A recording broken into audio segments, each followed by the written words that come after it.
Hey guys, so we're going to do vertex form with an a value of 1. So your first step, just like completing the square, is to move your c value over. So you're just going to do the inverse operation. So in this case, we're going to add 3 to both sides. Since y and 3 are not like terms, we cannot combine them, so we just write them next to each other.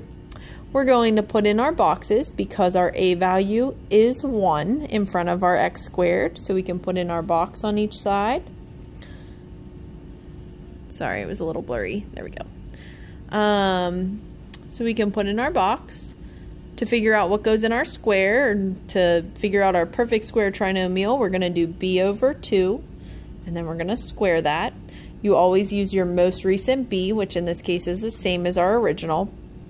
We have 2 over 2 squared, which is 1 squared, which gives us a 1. So this goes in our box.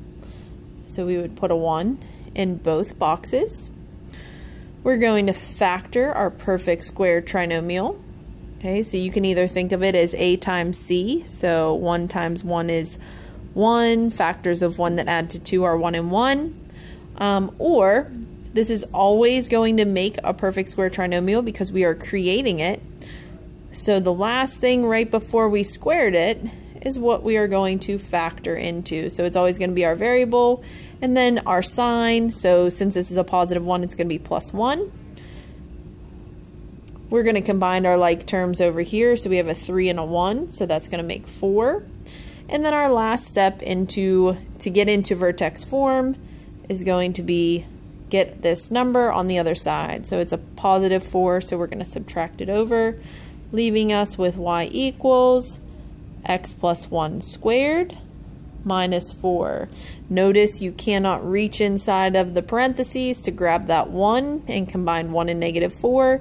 You just leave it the way it is. So this is vertex form.